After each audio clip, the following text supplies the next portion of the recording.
Hey there guys, welcome back today to another video on this channel. And in today's video, I'm here with a book whose author is none other than Sudha Murthy.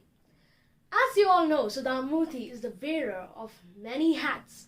She's a social worker, an entrepreneur, an engineer, a computer scientist, a teacher, and she's above all a celebrated Indian storyteller. So today I'm here with the 200th title written by her, which is Here, There and Everywhere. This book talks about the literary journey. This is a celebration of her literary journey. She dedicates this book to her younger brother, Srinivas. She remembers the times that she spent with her younger brother in her childhood when they used to memorize an entire dictionary. So, like the title suggests, this book includes stories that are incidents that we come across in our day-to-day lives. It has many popular stories such as 3,000 Stitches, How I Taught My Grandmother to Read, Cattle Class, The Old Man and His God, A Lesson in Life from a Beggar, and many other. It also includes 2 new stories written by her, of which one of them is about the literary journey and the other one talks about the meaning of philanthropy. If you have noticed, in almost all of Sudha Murthy's stories, she is a central figure. This gives us a close bond with her, and even I, after reading her stories, have a clear knowledge of the experiences that she had in her childhood. This bond has reached a level where I really wish to meet her once. So now, without any further ado, let us dive in and relish some of my most favorite stories in this book together.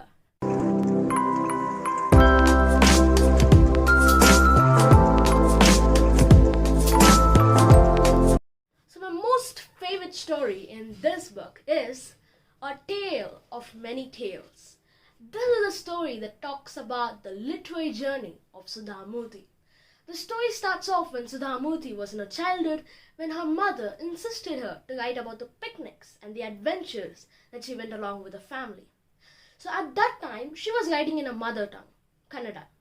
So when she was a teenager, she took writing with a tinge of seriousness and wrote a story and submitted it to the local newspaper to see if it was getting published. And to her surprise, it got published.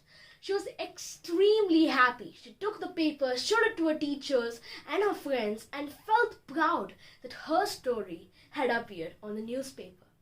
She sent another story, but it did not get published. She sent a letter to remind them that she had sent a story, but there was no reply. So she gathered up all the courage and met face to face with the editor and asked him that why did you not publish my story in the newspaper? So the editor replied that a good literature must have a proper mixture of both imagination and reality. So Sudha Murthy's stories had much of reality and less of imagination. So Sudha Murthy thought that her imagination was a shiny piece of thread. What was required was a beautiful cloth. So with that as a motivation, she started writing more better stories with a proper mixture of both imagination and reality and submitted, and some of them got published. So one day, T.J.S. George, the editor of New Indian Express, asked Sudha Murthy to write her stories in English. He said that language is nothing but the vehicle. It is the person inside who's weaving the story. We just have to go on with the story and the language will fall in its place. So with those kind words from T.J.S. George as motivation, she started writing her first stories in English, and they happened to appear in the New Indian Express, which were called as episodes. Then she wrote her first book in English, which was titled as Wise and Otherwise, A Salute to Life. The title was given by T.J.S. George and the foreword was also written by him. Sudha Murthy thanks T.J.S. George because without him, she wouldn't have started writing in English. Without him, she wouldn't have won millions of hearts all across the world. So my next most favorite story in this book is the red rice granary. So this story starts off when Sudha Murthy had given a speech about earthquakes and how it was affecting many places and how we should help the people who are affected by the earthquake by donating the things that we do not use to them so that they can make a use of it. So many people decided after the speech, they decided to donate the things that they did not use to the people who were affected by the earthquake. Sudha Murthy was happy after a few days. Her office was piled up with many bags and she was happy that her speech was not in vain. But after she opened up the bags, what she saw surprised her. Almost all of the things were nothing but garbage. They were just unusable, not by the owner or by the people who were affected by the earthquake. There were just a handful of things that could be donated, but the rest was garbage. So Sudha Murthy at that point thought of the time that she spent with her grandparents in her grandparents' house when there were two granaries, one in the front yard and one in the backyard. So the front yard granary included white rice, while the backyard one included red rice.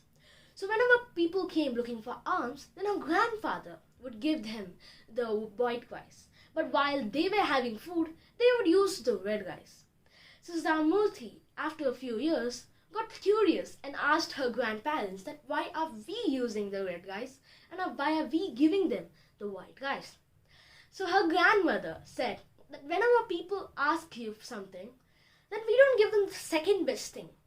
We give them the best thing that we have.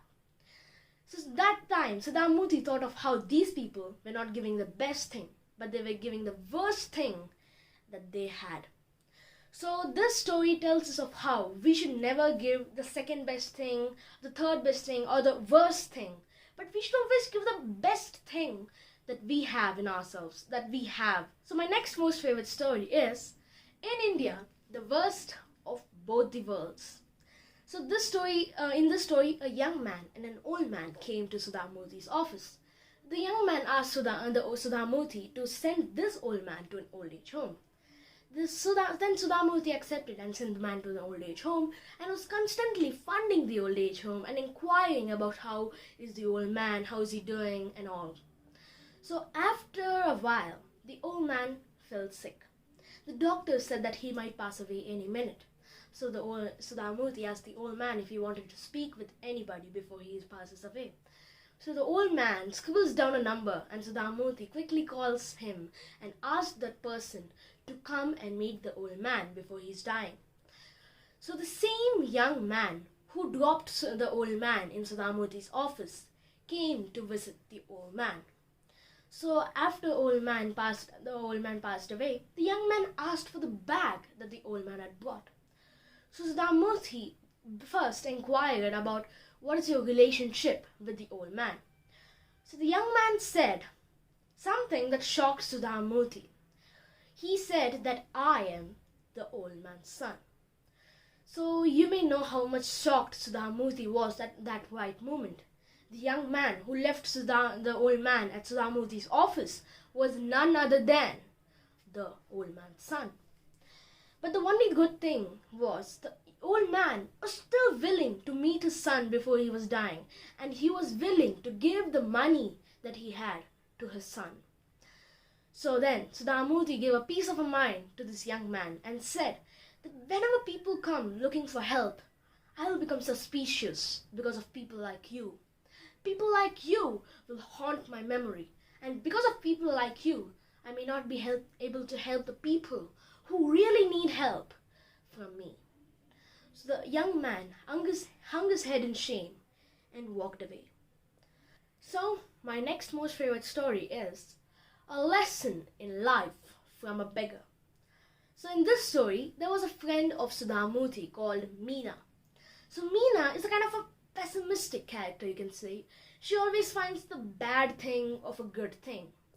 So if you can give an example like, hey, just a boy just came first in the school, then she'll quickly find a way to make that good thing into bad thing. She'll say that, yeah, he's the son of a school teacher, what do you expect? And all those stuff. So you might know the attitude of the Meena, right? Almost everyone, including me, has a friend like Meena who's always pessimistic, who always finds the bad thing and a good thing and all those stuff. So one day, Meena moves away, and as you all know, it is a part of human nature that if you don't like a particular person and if they move away, you just quickly forget about them and move on. So the story fast forwards after a few years when Sudha was stuck in rain and when she saw Meena. She tried to avoid her because she knew the character of Meena, but then Meena caught her eyes and she was happy to see Sudha. She was happy that she was able to see her old friends. She was ready to make compromises so that she could hang out with Sudha. So after when Sudha asked her Meena that what made her changed her attitude, so Meena told that a beggar changed her life. So when she moved to this place, there was an old man and his granddaughter. She'd always give her leftover food to the family, but one day she wasn't able to give them. There was a heavy downpour, it was heavily raining, and that's why she wasn't able to. She was extremely unhappy and upset that now that the old man and his granddaughter had to spend a night with hunger. Until she saw out of a window. What she saw surprised her. She saw that the old man and the granddaughter were dancing in rain. They were totally drenched, but they were full of life, full of zest. So Meena looked over her own life. She thought that she had many comforts, of which none of them the old man and his granddaughter had. But they had a big asset, a very big asset. They knew how to be happy with life. So Meena looked over her life, tried to change it, and now she had changed her life from not finding about bad things over good things, and to be happy with life and to enjoy life. So these were some of my most favorite stories in this book. After reading this book, comment down below which is your most favorite story in this book. If you liked this video, make sure you leave a big thumbs up to this video, subscribe to my channel if you haven't already, and turn on the post notifications so that you get notified whenever I upload a new video on this channel. And I'll see you guys in my next video. Till then, goodbye.